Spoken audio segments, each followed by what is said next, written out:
Today, we wanted to talk about something that's pivotal. He got the vote of, I think, every Democrat. There was a group that attacked one of the 10, and I wanted to address this tonight.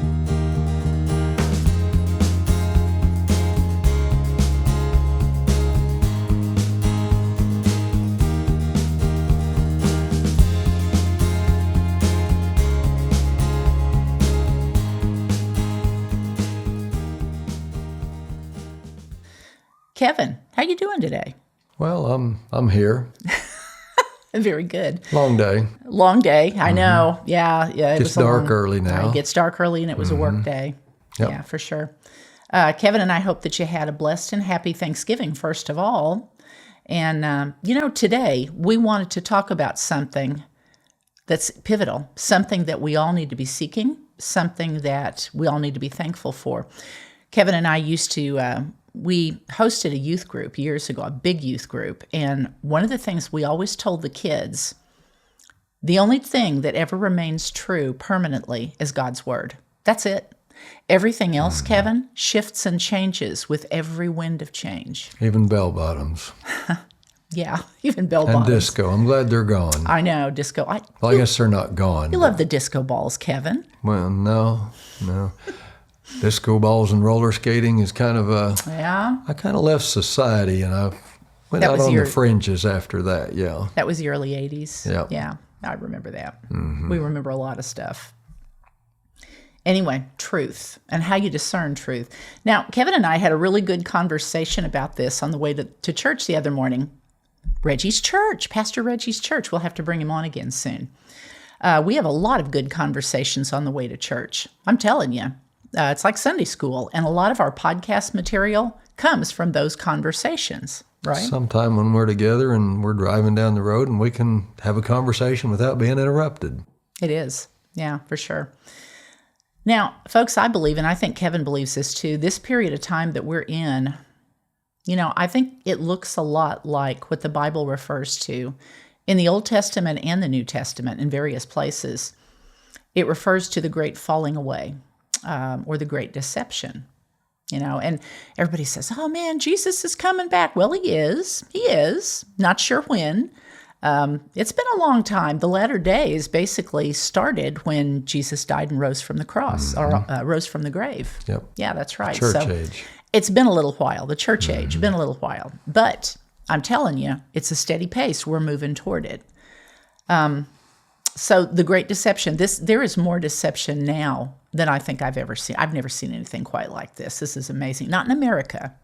I mean, you see crazy stuff all over the world, but not like you see in America right now. And every week, sometimes every day, you're hearing all kinds of crazy stuff, seeing stuff on the news, seeing stuff on the internet about people, politicians, unfortunately, both national and statewide, all kinds of organizations and national institutions, unfortunately, fallen by the wayside. And here's the sad thing, Kevin, even pastors and ministries. A lot of exposure going on. So much. The last 5 years has been tumultuous since 2025. But, looking back in retrospect, it goes a lot further back than that. It does. It really does. And that's another thing we're all learning.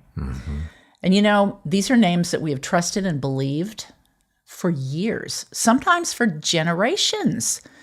I see all these people that vote like I said, like John F. Kennedy or Harry Truman is still in office. I have news for them. They're not. There are a lot of crazy people, and people have got to get to the here and now and figure out how to discern. And these are Christians.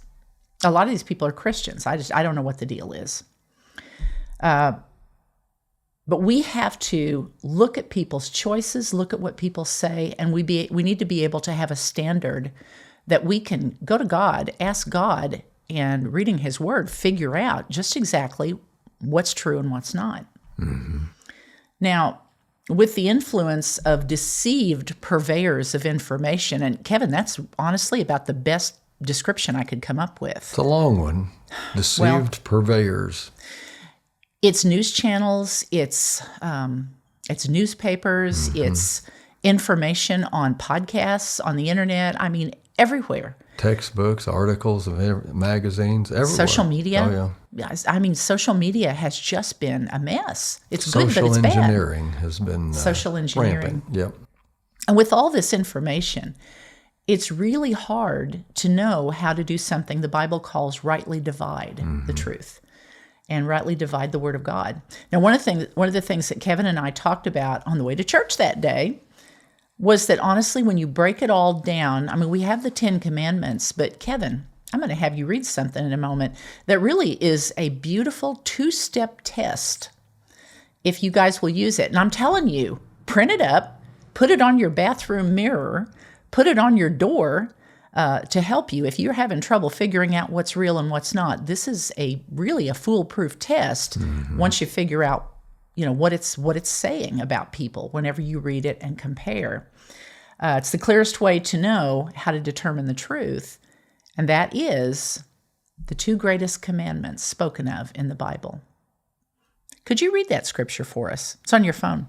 Well, I could. I think I've kind of got it there you memorized. go. But anyway, I can. It's from Since you asked for a reading, I'm going to go ahead and pull it up just because I prepared ahead of time. you did. But You did. Kevin's an expert on pulling things off the top of his head. Well, I don't know that as an expert. I think it's a lack of preparation would probably be a better description.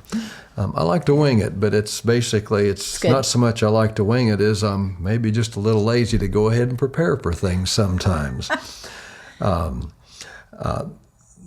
Matthew 22:36-40, and I'm going to go ahead and read it word for word because I do misquote it just a little bit, and words are important. Jesus replied, "Love the Lord your God with all your heart and with all your soul and with all your mind. This is the first and greatest commandment spoken of, and the second is like it. Love your neighbor as yourself.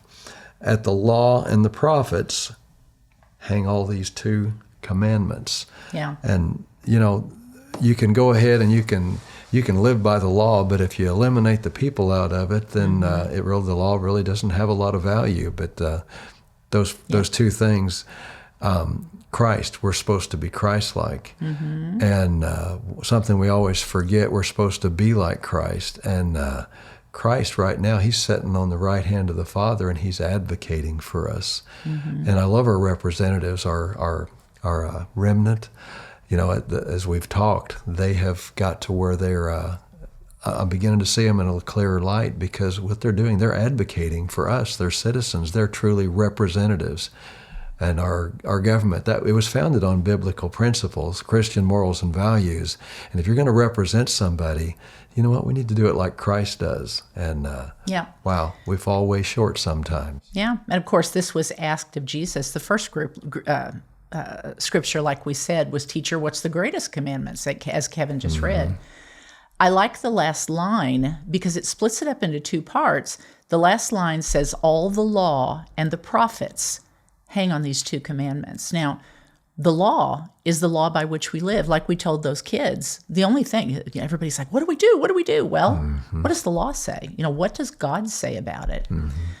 His word, the Bible, and you can pray. A lot of times he'll point things out. You'll ask another Christian, they'll talk to you. You'll read it in the Bible, the same thing. God has ways of showing you what's right. But also, I like the second part, the prophets hang on these commandments also. And what did the prophets do? The prophets in the Old Testament told us about God's nature, first of all. Yes. They spoke for God. Basically, he spoke to the prophets, and the prophets they interpreted God's very nature and what he was saying to people and how he dealt with people and with nations. So even the prophecies, all these prophecies that were fulfilled, all these messages about God's will and about how God dealt with people, that all hangs on these 2 commandments, everything, which is amazing. Love the Lord your God and love your brother as yourself. I love it. Now, when Kevin and I first started doing this podcast, the first interviews we did, boy, were we green. They were audio. If you guys want to go back and listen to them, they're not bad. We got better as we went along, Kevin, I think. We had some good topics. We had some good people. The topics were good. Speakers were great. We interviewed Not our speakers, the speakers that spoke, yes. Right. We didn't have great equipment to start We with. didn't. It was pretty echoey when we were in a big room upstairs. We interviewed members of a small group of representatives from the Missouri House. I want to stop here for just a moment. And I know that there's some people who have subscribed to us that are not necessarily from Missouri. I'm telling you, this is, even if this is not your state, we're talking about something that happened in the Missouri House, I'm just going to warn you, this may come soon to a House of Representatives and Senate statewide near you. If it's not already there now. Yes. States that you think are red are maybe not so red. Because Trump got in, there has been a concerted effort to go from state to state to state, especially the ones that have been upgraded during the apportionment in 2020 and have gained electoral seats. Count your electoral seats. There may be some liberals trying to step in and influence your legislature as we speak. So it's not a bad idea to keep an eye on your legislature. But this is kind of some of the stuff that's going on in the Missouri House. This is the backstory. We were at the Missouri Capitol in Jefferson City on January 8th last year. Pastor Reggie, which you guys will see sometime in the future, he's a great pastor, great preacher. He's awesome. He decided, Bert Whaley and Leah, one of the representatives, he had just won his first term, and we decided he said, hey, let's take the church bus. It was a cold day, January 8th. He said, let's just go on up to Jefferson City, and we're going to sit there, and we're going to pray for him, and we're going to welcome him, be the first ones to welcome him as a new representative after he swears in. Let's watch it. So we all did. Now, I got to tell you, Kevin, I didn't know what to expect. I was amazed. We showed up, and we knew that there was a brouhaha going on, didn't we? Now, the old way of doing things, it's not like the U.S. Capitol. In the U.S. Capitol, you see the House of Representatives, and they fight back and forth as to who's going to be the Speaker of the House, who's going to be the floor leader. You have to get in there, and you have to have some influence in order to get there, to get people to vote for you. Well, Kevin, that's not really the way it is in the Missouri House of Representatives. It's different, for sure. It's changed over the last few years. As Mike Moon says it very eloquently, we have two people that are in control of the House. You've got the king and the prince. You've got the House Speaker and the floor leader. Yep. And when you actually vote on them, you don't really vote on them. Because the people from the year before, some of them which are no longer there, already voted on them for you. So even though you have to sit under these people, you did not have, if you're a new electee of the Missouri House of Representatives, you don't have any choice. You have to sit under them anyway. So having said that, a supermajority of House Republicans voted for somebody to be the next House Speaker. I was amazed when I watched this. I couldn't believe it. This guy was almost like a caricature. He stood up there talking about our democracy. We must protect our democracy. I couldn't believe it. This guy, John Patterson, has a horrible voting record. In 2023, he voted 33% of the time with the Democrats. Yep, and I guess my favorite part of his ensconcement, is that a proper way to say that, or his coronation? I'm not sure. His coronation, Kevin. He got the vote of, I think, every Democrat. Oh, the Democrats loved him. They gave a very eloquent speech about him. Yep. I don't know, Kevin. I'm thinking that would have been my first clue that something was amiss. I don't think they were reaching across the aisle. I think they'd already met and they were standing in the same waters before it all took place. Oh, I knew something suspicious had happened whenever they started passing out pictures with his, papers with his picture on it, showing that he was the new leader before he was voted in. Yep. Voted in, Kevin. I couldn't believe it. I had never seen anything quite like it. And like I said, this guy is not a representative. Missouri actually, I think 18.4% margin is how much we voted above and beyond for Trump. That was the margin of his victory. We are a red state, but yet this guy is, honestly, he's libertarian at best, and that's kind of insulting libertarians. Being kind of generous, I think. I honestly like libertarians. I agree with a lot of their stuff. I don't think I agree much with him. Really, he's very pro-choice. He's not pro-life at all. And he has single-handedly, him and the floor leader, two people, the king and the prince, have all the power of bringing anything they want to the floor. But you know what that does, Kevin? It takes away any of the choice, any of the representation from anybody who displeases the king and the prince, which are all these rural counties in the state of Missouri. Yeah. Not a chance for a representative to represent us and No, represent it's not us fair. in that environment. And No. it's not always been this way, and it needs to change. Well, there was a gentleman who stepped up. His name was Justin Sparks. Wonderful. We knew something was going on. We actually went to listen to him in November, and he said God told him to step up. Nobody else was. It was time for somebody to run against him. And all these supermajority of Republicans were like acting all offended. Well, that's not how we've done things. Never done it. That's not the way we do it. Well, he's in line. It's his turn. Plus, he earns a lot of money. He's a wealthy guy from Kansas City, a doctor. Wow. He fits the suit, Kevin, Well, like the Brady Bunch. Who's that guy? Johnny Bravo. Johnny Bravo. Look it up, he fit kids. the suit. Yeah. He fits the suit. Interesting. Anyway, I'm going to get off of that rant. I'm probably offending someone. Anyway, he didn't win ultimately. There were only 10 people who voted for him. Let me tell you, one of them was Bert, who we love. Another one was Bob Titus, who we love. And we met a whole variety of wonderful people that we have learned to love. Yes. Here's the thing.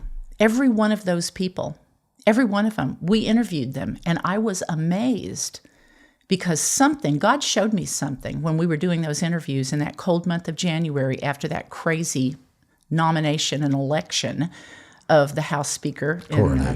Coronation. They had two things. I would ask them. Remember, Kevin? Go back to the interviews if you guys want to listen to them. They're audio, not video. But I asked them, after I gave a little bit of an introduction of who they were and what district they were in, I said, why did you do that? I said, what motivates you? And every one of them said two things. Number one, we love God. God told us. And they all have these stories about how God told them. Keith Elliott, remember what Keith Elliott said? This was precious. And I can't remember exactly what it was. Keith, I may be getting it wrong.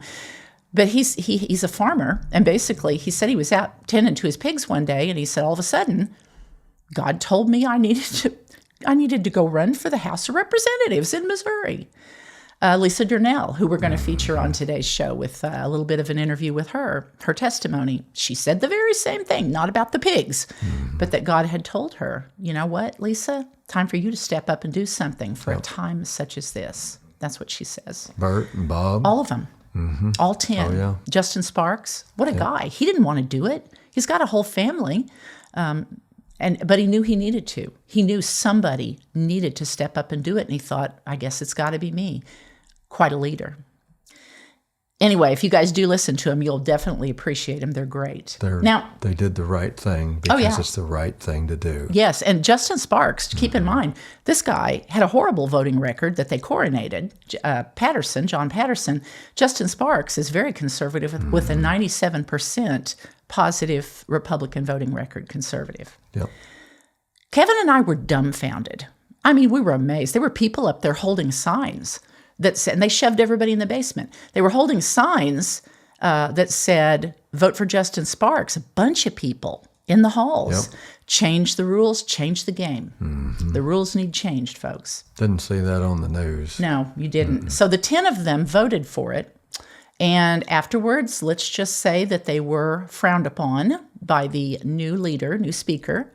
Many of them lost committees. Well, insult to injury.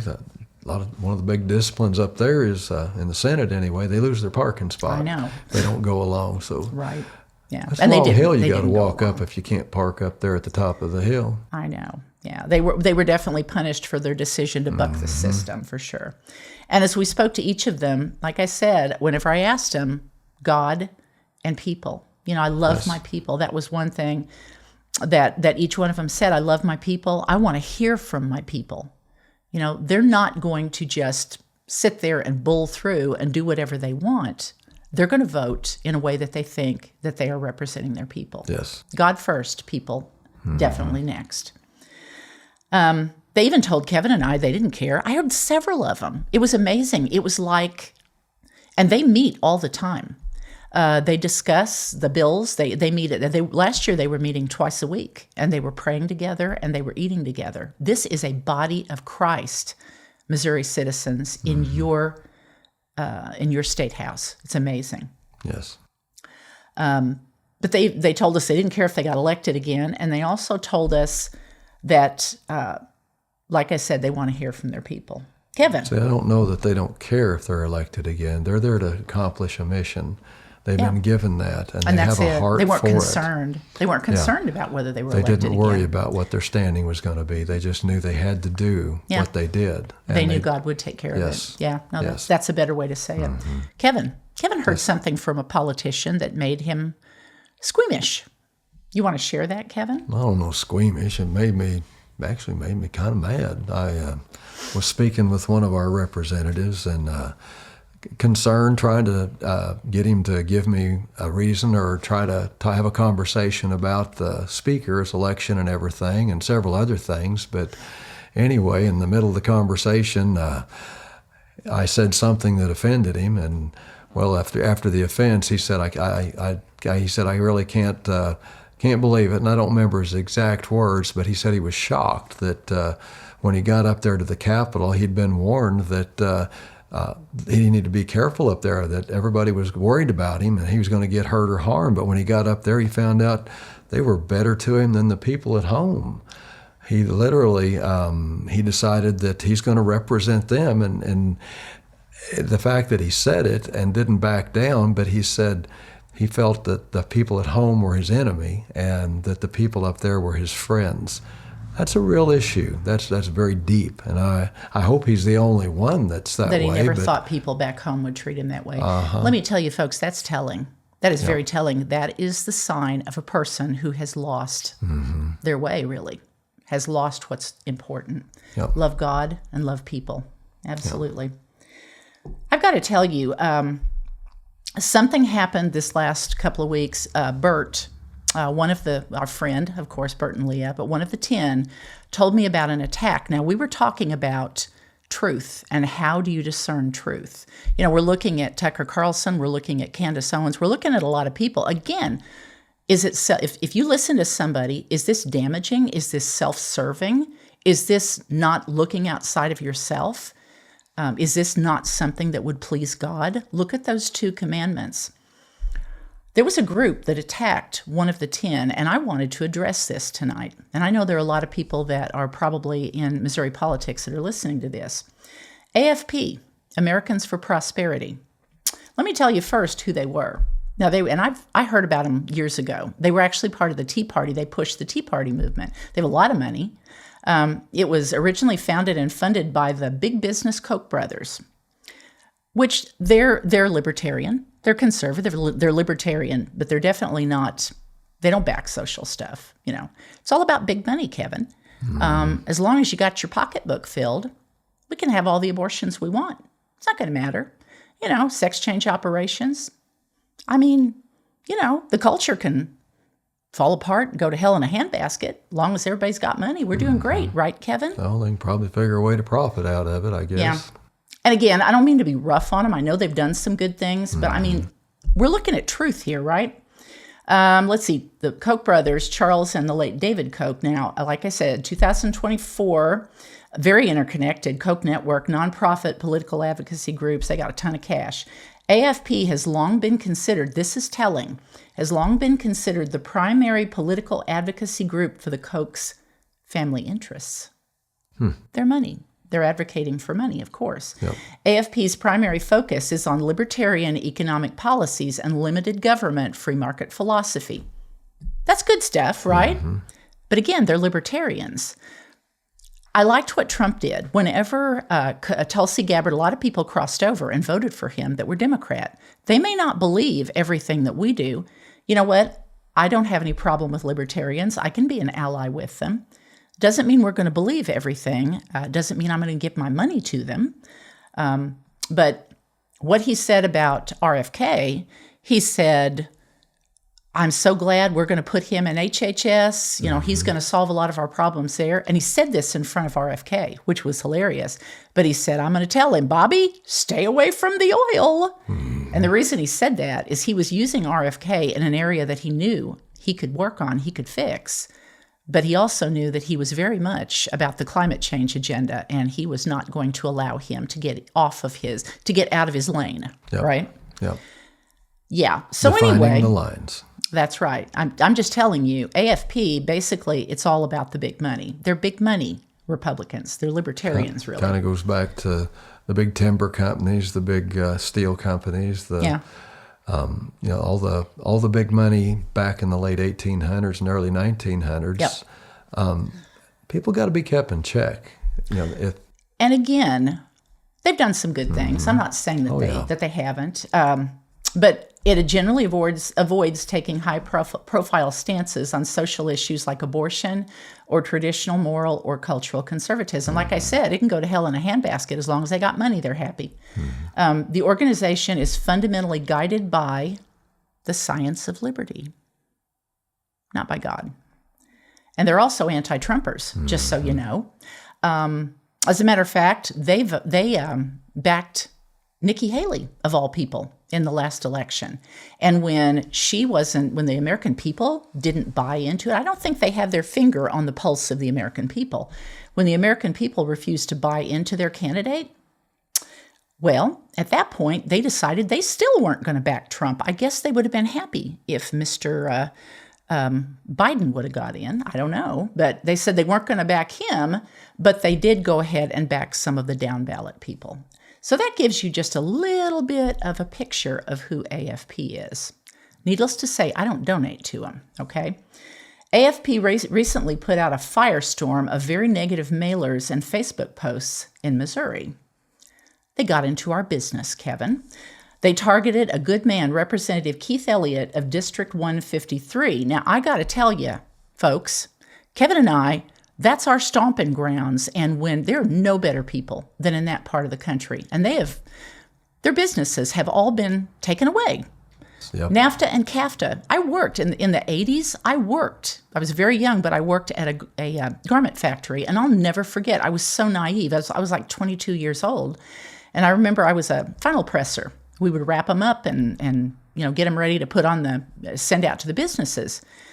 And I remember whenever they started cutting the staff, and basically they said, okay, take those pieces and wrap them up in a bundle, make them, and they were kidding, of course. They said, make them waterproof because they're going for a swim. Yep. And I remember I asked one of the older girls that were sitting there, and she goes, they're shipping them overseas, probably going to China. Yep. That was in the 80s. And I tell you, it was Republicans and Democrats both that did that to us. Mm-hmm. We couldn't compete against their slave labor, and they shipped our jobs off. And Missouri has suffered a lot because our hometown and other nearby towns, Lisa Durnell, she could tell you a lot of the people in her district struggle. A lot of times you have to get a job in some of these little rural counties driving a truck or going to the riverboat because there are no local jobs. You can't make a living at home. No, hardly. Nothing makes me angrier than these deep pocket, big business outfits coming in and meddling and thinking they know better on how to fix our problems. Mm-hmm. Sorry. Anyway. Took a labor force. He's a good man, yes. He and Representative Lisa Durnell of District 54, they're from the area where Kevin and I grew up. And like I said, good people. I got mad when I heard this. And knowing about the background of AFP anyway, I immediately decided I was going to discern the truth for you folks. So I called Keith the other night, and I got the story from him. And from the source. From the source, and it's just exactly what I suspected. Yep. Now, the root of the negative ads was a bill that was voted on last year that actually passed the House, but for some reason, Keith said he didn't follow it to the end. He knows it didn't pass, but he wasn't sure why. Could have been that it didn't pass the Senate. A lot of things didn't pass the Senate, which some of it's good, or didn't make it to the governor's desk. So, don't know. It was concerning personal property tax. which I'm telling you, folks, that's going to come up again this next session, because personal property taxes in several states, I'm telling you, this is not just Missouri, this is in other states, is shooting through the roof. We'll talk about that on another show. We won't talk about that on this one. Kansas City's businesses are getting hit hard by the property taxes. And then, of course, St. Louis is getting hit hard with these electric bills. Ameren, a lot of people are losing their electric. There's a lot of sour grapes feelings in the cities, and I understand why. And, of course, they're run by Democrat mayors. Anyway, the first thing that Keith wanted me to know and wanted me to tell you, he said, I despise personal property tax. He said, I just want to say it out of the gate. He said, I think that it should be illegal. I think it's legalized government theft. We rent things that we've already bought and paid for. We paid taxes when we bought it. We paid taxes when we earned the money to buy it. So no, I don't agree with personal property tax. So there you go. And that was exactly what this big label was, this Facebook post that they put out in this mailer, was that they should call and tell him, that he needed to change his position on property taxes. He hates property taxes. But here's what he said about that. And I understand this because we're from that neck of the woods, and we can attest to it, okay? That being said, he went on to tell me that, like so many counties in rural Missouri, his district has been devastated, has been financially challenged over the years. And this is over 30, 40 years, folks, by the losses of industries and jobs spurred on by government, NAFTA and CAFTA, meddling. This is something that Kevin and I know intimately. We watched it during the 80s and 90s, told you about that. Keith went on to say that as much as he hates property tax, it's pretty much the entire funding vessel that he inherited.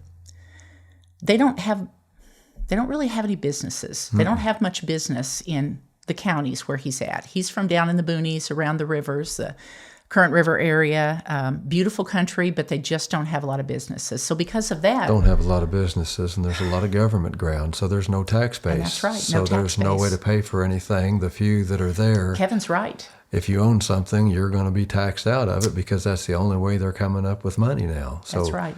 That's the problem with the personal property tax, but you still got to pay your bills. Some of it was eminent domain in the 60s. We were there. Oh, don't get me started. That's a whole, stay on the topic. I'm going to stay on the topic. Yeah. But when he came in as a representative last January, that was pretty much, he knew it anyway, but he discovered that's pretty much all they've got, keeping their required needs to keep the counties going. That's what they have to pay for it. And here's what he said. He said, without that money, the funding for the needs in the districts are going to crumble. It's going to crumble. If you take anything from the property tax in my counties, Keith shared, critical much-needed services would start to dry up. Ambulances, schools, and... Yeah. And that's what he said. He said at that point... No money. That's right. It's just a shoestring. Yes. This is not menial stuff, folks. This is ambulance. This is schools, like Kevin said. Senior centers, what are you going to choose? What are you going to defund? And this would be everything. So when the bill came up in the spring session, Keith saw it. He looked at it. He saw right away that it didn't give a substantial amount of tax relief or fix the problem, to the citizens. He also said that it seemed, and not necessarily pointing fingers at people, but he said, it really seemed to simply be a way for reps to show they were doing something on property taxes, even if it didn't pass. Taxes. Well, some of them, there was like 5 bills. One of them was for $50. Yeah. One of them, I know, one of them was like $100. He said, it really wasn't substantial. There needed to be a fix for the problem, which is right. Keith also saw that it would be harmful to rural districts like his. And there's a lot of them that rely so heavily on property tax revenue just to fund critical services. So after contemplation, he thought about it, but he knew Keith voted against it to protect his county's only means of funding. Keith intimated that he would have been much more willing. He said, I would have been willing to consider a bill that would have had a formula to help small rural districts like his to figure out, to achieve a means of replacing their funding. He said, I would have definitely been up for it. I would have looked at it. But he said this one just wasn't it. So that's understandable. And of course, after that was when the Facebook and mailer campaign was launched on his district from AFP. They came from everywhere. He said it created quite the storm. It was ugly. But maybe not the storm that AFP had planned, Kevin. No. You know why? His people love him. Mm-hmm. Him and Lisa, their people absolutely love them. Do you know what, Keith, this spring, whenever we were trying to set a time to do an interview with Keith, he was having a hard time figuring out when to come. You know why? Because they had a bunch of tornadoes that had tore up places in his county. You know what Keith was doing? He was driving around from farm to farm trying to help people, because that's what he does. And that's what those people back there do for each other. Yep. You may call them flyover country, not you guys, but somebody may call them flyover country. But let me tell you, there's a lot of heart in some of those little counties. Yep. He said, honestly, there were some things that were negative, but the majority was positive toward him. He also began to notice that a lot of the negative emails were from Kansas City, St. Louis, and Springfield. He said it was also pretty darn entertaining to watch his people step up on Facebook and go to bat for him. Keith said, I love the way he talks too. Like I said, he reminds me so much of the folks back home. He's cowboy. Keith said, they really tore up AFP. I love it. Yep. We're going to show you just a brief clip too. We're running out of time today, folks, but we're going to show you, let you listen to and show you a brief clip from Lisa Durnell. Love her. Hi, Lisa. We may be able to share some more pieces of her interview on a later show because they were wonderful. She did a lot of talking about just the workings of Jefferson City and the way that people can get in touch, and it's very good. But for now, we're going to show you her testimony. Again, God first. And it's a beautiful testimony that I found and find very meaningful. Yes. I had pulled this stuff out of Esther whenever I was trying to decide whether or not I wanted to file for this seat.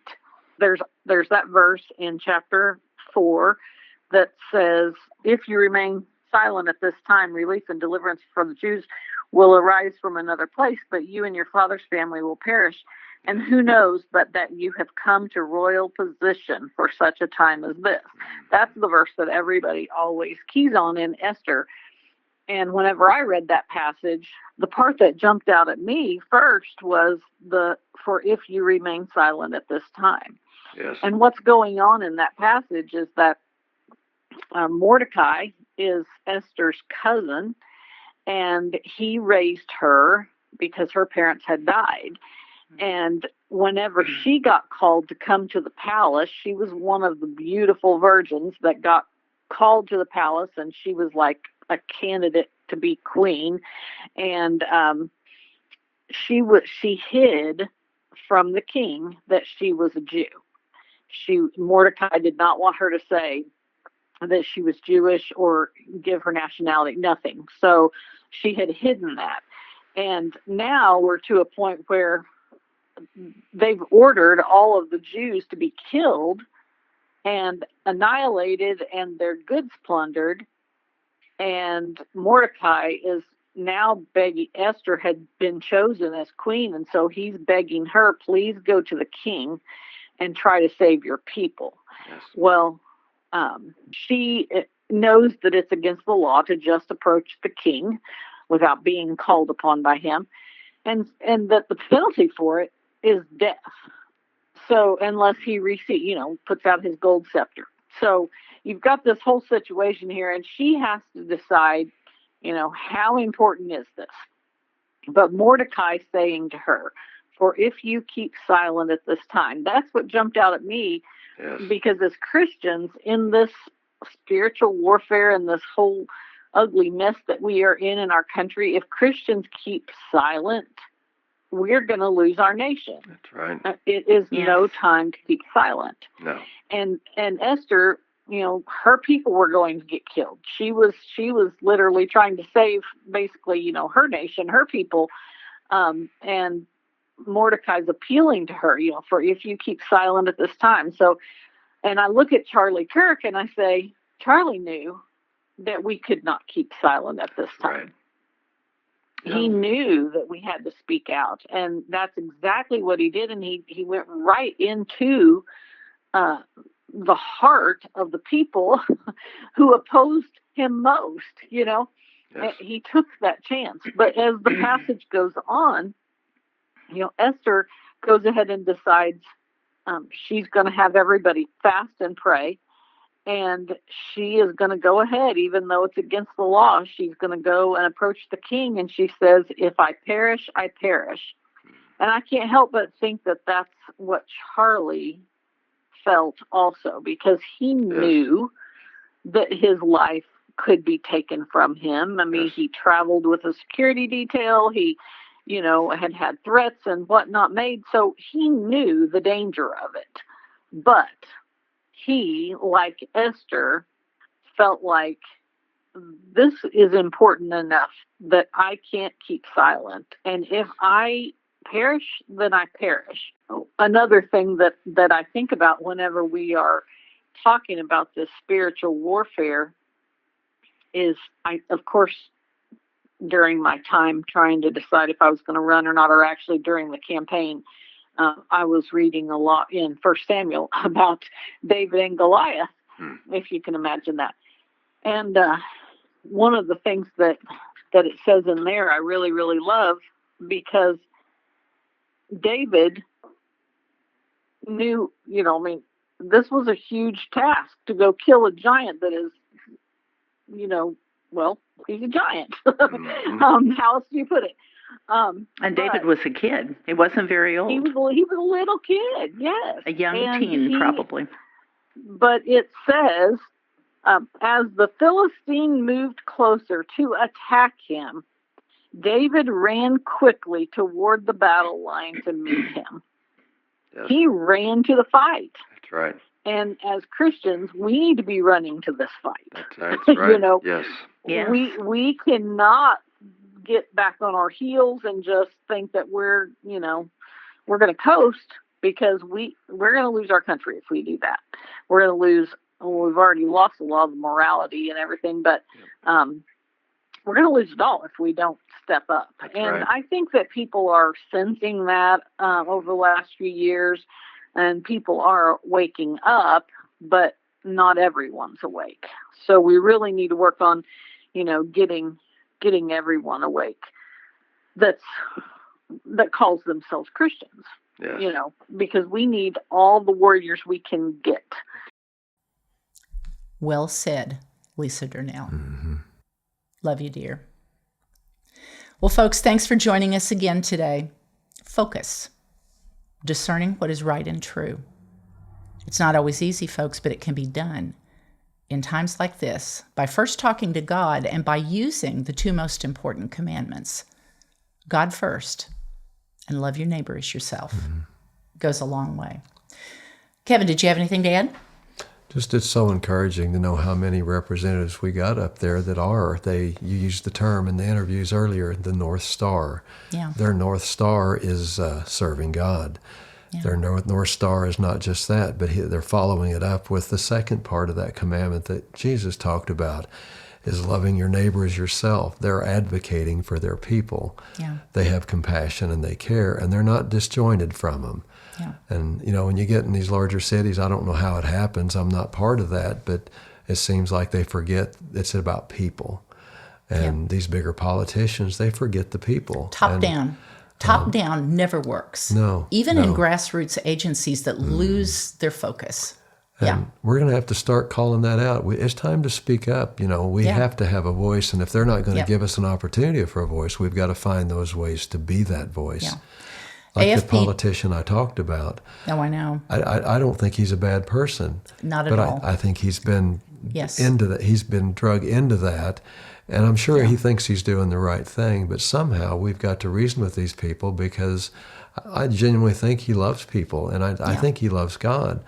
All indications are. Yeah. But to turn from being a representative to being I don't know what you'd call it. He's not representing the people. He's representing the capital. And that's the way things have always been. Yes. The formula. Well, the way they've needs become. to change. That's not how it started. Oh, yeah. It's not always been that way, for sure. And we're going back. You know, we're going to turn this back. We're going to turn this ship back. For sure. Yep. Folks, remember to like, share, and subscribe to keep the good news spreading. And join us again next week. Bring some people with you to stay informed, inspired, and always independent. God bless.